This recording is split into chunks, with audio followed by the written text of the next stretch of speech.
Where are we headed today, Captain? Captain, as it appears we may soon be embarking, I believe the crew would like to speak with you as you human.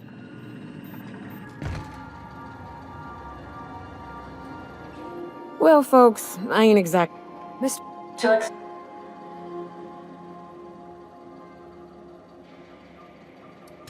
I am programmed to... Getting in is the simple part. It's getting out again that's the trouble. Let's just do it. Kick down some doors. If you really mean to do this, you should see to your final affairs.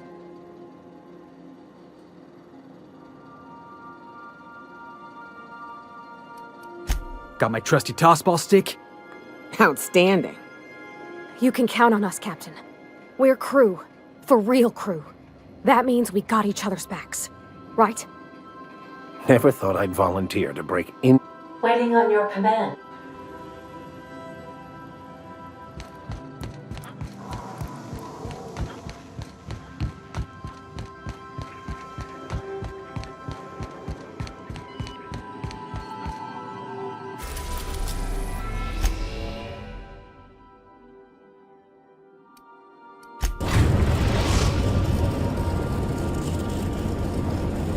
I am pleased to inform you that we have arrived. Please be advised. Resident count is as follows. The interior, I would also...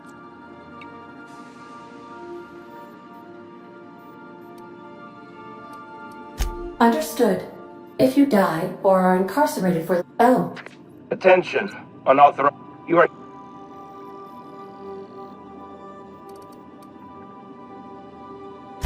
Your ship is not permitted to leave.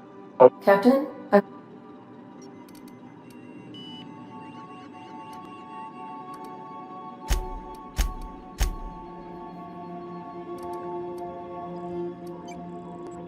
Protocol is...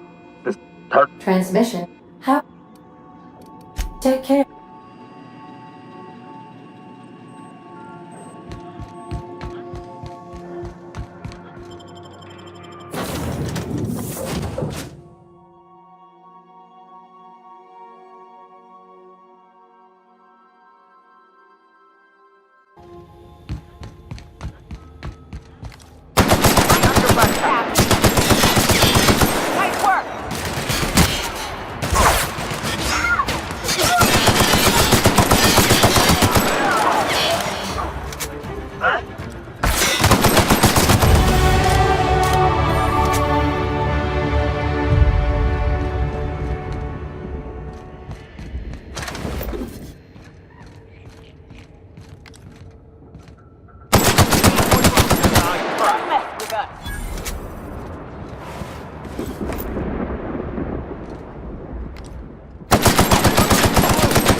Call this place the Labyrinth. Perhaps we should all meditate on that as we make our descent. I've gotta admit, not too keen on walking into a prison. They lock me up, I'm liable to kill everyone trying to get back out.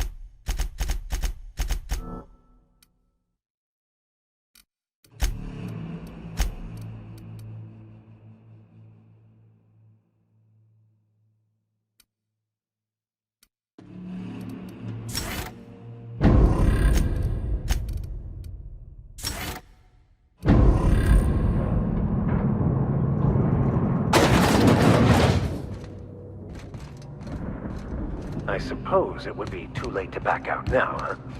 Fear not, Captain. I'll watch your back.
Here they come.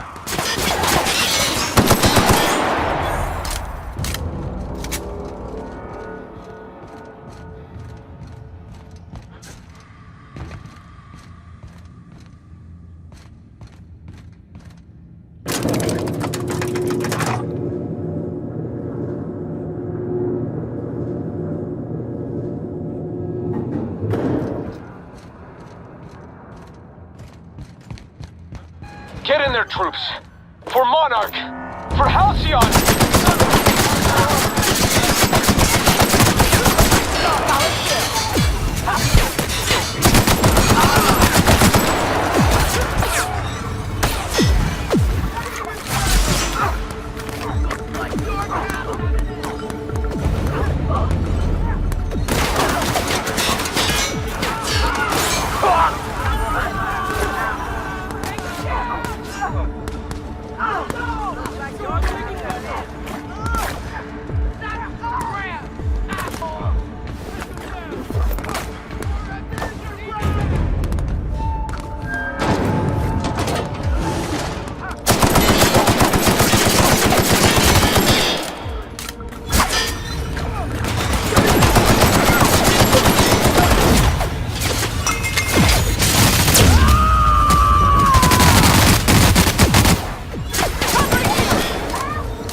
Well, look who it is.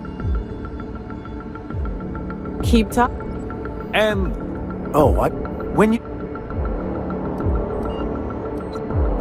I'm not in your way, dullard. Besides...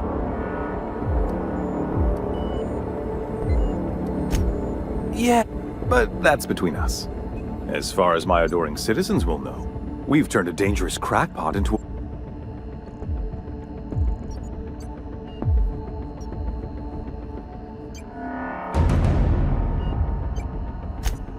oh yes, go on.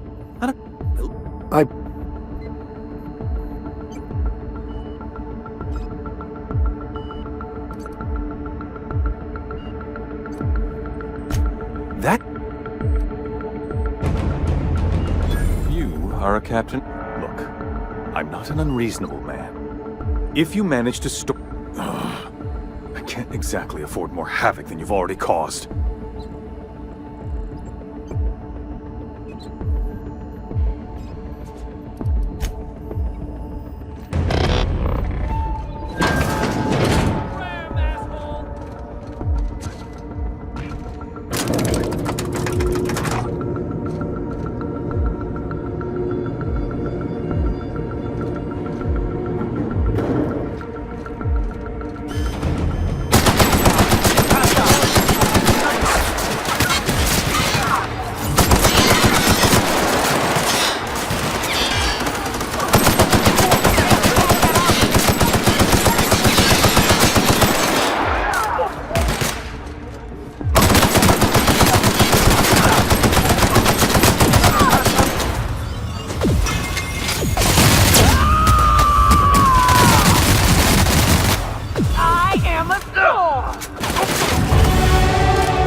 Calm before the storm and all that. Everything in my life has been leading up to this point. I believe I am ready.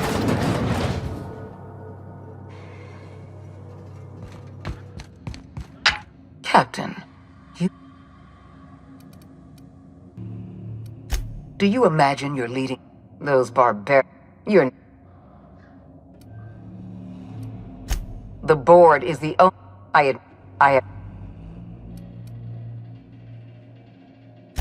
I'm aware of your... leaving...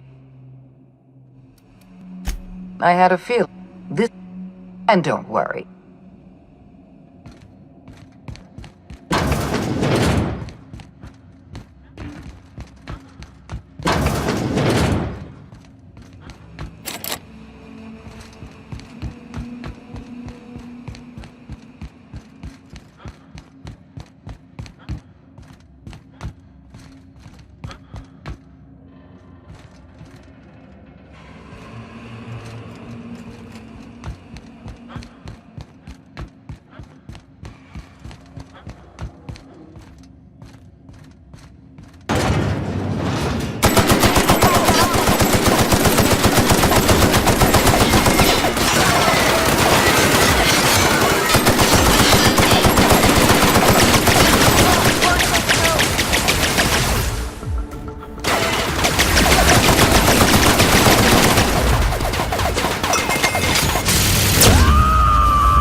Get me out of here!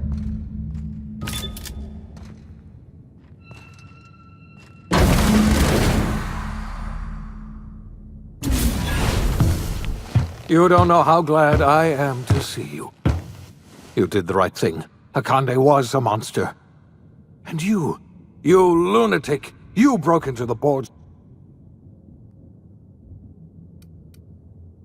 Oh, you and I are going to have to...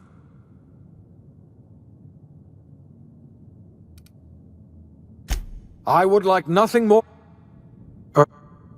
So we've got...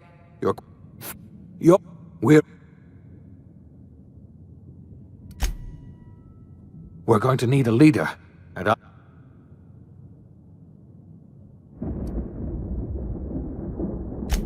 the chairman?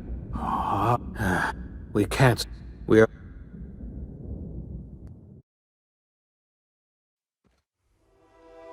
The OSI teaches that everything in the universe happens according to the grand plan. But the stranger that arrived in Halcyon was an unplanned variable. From the moment he landed in Emerald Vale, his actions altered the course of history. The events on Tartarus brought about the end of the board's authority. But the board's mistakes would haunt the colony for decades to come. The damage they left behind would require the work of a generation to repair. Dr. Phineas Wells began reviving a handful of the Hope's colonists. Engineers, scientists, technicians, and intellectuals. They were among the brightest minds the Earth had ever sent out into the stars. The Hope scientists and engineers woke up in a colony descending headlong into total collapse. With no way to return to Earth, they had no choice but to band together and devote themselves to the cause of saving Halcyon. The people of Halcyon were nothing if not hardy. In the absence of the board's authority, many of the colony's settlements banded together with a single purpose in mind: survival. Life was especially hard in the years to come. Some towns dissolved by attrition and starvation, but most of them found a way to carry on. In the years to come, Halcyon was forced to reckon with its newfound freedom. The board was gone, and for better or worse, the colony was responsible for its own destiny. As the colony struggled to survive, the inspirational story of the iconoclasts spread like wildfire, and Graham was able to bring many of the smaller Terra II townships into the fold. However, his zealous obsession with spreading the word blinded him to the needs of a growing organization, and the movement was unsustainable at scale. The iconoclast way seemed to work best, and ultimately petered out on Monarch. Reed Thompson and Adelaide McDevitt never lived to see the collapse of Halcyon. Without their leadership, Edgewater and the deserters devolved into factional conflict and small rivalries. Their lack of organization left them vulnerable. As expected, within the space of a year, both groups had been killed by marauders. Junlei Tennyson fought to protect the Groundbreakers' independence. While the board's influence faded, mechanical difficulties forced her to rely on parts that only corporations could provide. The cost was high, and time would tell if Junlei could balance the work with her aspirations for a better future. The rediscovery of the Hope and the abandonment of the lifetime employment program forced Byzantium to come to terms with some uncomfortable realities about the state of Halcyon. While Byzantines were reluctant to surrender the luxuries they'd grown accustomed to, the board's diminished authority gave them little choice in the matter. Nearly everyone had to learn to make do with less. Some even had to get jobs. It was a dark time indeed. Life in Halcyon was sobering for Felix Millstone. The grand revolution he dreamed of never came. There was no great awakening for the colony, no celebrations in the streets. There was only the hard, desperate work of trying to repair a broken colony. Felix never had a head for numbers, but if there was labor to be done, he was there to help. Eventually, Felix realized that the work of a revolution was done with two hands. After all he'd seen and heard adventuring with you, the vicar Maximilian de Soto renounced his faith and joined the effort to rebuild the colony. Ironically, he finally found the joy that had eluded him over the course of his life, and realized that perhaps he was always meant to be just a simple laborer after all. He quickly dismissed the idea. Though Parvati eventually grew comfortable aboard the Unreliable, she never quite came out of her shell. She seemed to prefer the company of Ada to the crew, and she could often be found neck-deep in cables and grease, telling Ada funny stories from her childhood. While the colony fell into chaos, she found an island of relative peace with Ada, and they formed an unusual bond. She decided to remain aboard the Unreliable permanently, as its chief and sole engineer. Nyoka returned to Monarch to take another crack at making a permanent life for herself. She formed the Charon Group, a mercenary outfit of ragtag survivalists and wilderness experts. Anyone in need of a guide, or just looking to throw back a beer and swap stories, could find her camping on the trail or clearing an infestation. Before his untimely death, Captain Alex Hawthorne had plans to restore and modify, for combat purposes, a sanitation and maintenance automechanical that he'd found in a state of disrepair in Emerald Vale's scrapyard. That unit remains broken down and forgotten, in the unreliable supply closet to this day. Minister Clark was released from house arrest, and his contact with you gave him a sense of renewed purpose and vigor. Once it became clear that no help would be coming from Earth, he threw his considerable efforts and talents into helping Halcyon manage the crisis before it. Chairman Rockwell served as the public face for the changes in Halcyon to come. Whenever you needed strings pulled or a voice to sell a policy change, Rockwell was only too happy to oblige. As for Dr. Phineas Wells, he spent his remaining years in his orbital lab. Though he was always haunted by the failures of his past, he was determined to make things right by building toward the future.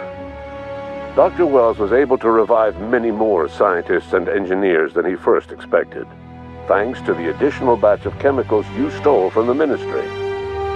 Wells never forgot about the human lives that were lost in acquiring these chemicals. The revival project was hard and painful work, but in the end, despite limited resources, over half the Hope's colonists were successfully revived. Even after Wells passed away, the Hope scientists and engineers worked night and day to pull Halcyon from the brink of collapse. Their efforts continue to this day, which may be reason enough for optimism. Dr. Wells laid the groundwork for the project to save the colony, but he would never live to see the fruits of his labor. He passed away a few years later. His work was carried on by the scientists and engineers he revived. Life will never be the same in Halcyon. It is widely agreed that the colony has a chance of stabilizing within a generation, owing to the hard work and determination of the surviving colonists. Recovery is a distant goal, and the path is long and uncertain. But the people of Halcyon carry on, determined as ever. And what about you, the unplanned variable in the history of Halcyon? You brought an end to the chaos on Tartarus, and made Chairman Rockwell your own puppet, a role he was all too eager to play. The colony never realized you were the true power behind the new administration. By acting vicariously through agents and third parties, you controlled Halcyon from the shadows. As a result, Halcyon survived the turbulent years that were to follow. No one knows what's happened to Earth, and no one knows what the future has in store for Halcyon. All we know for certain is this: the name of the Unreliable and that of its intrepid captain will remain the subject of countless stories for years to come.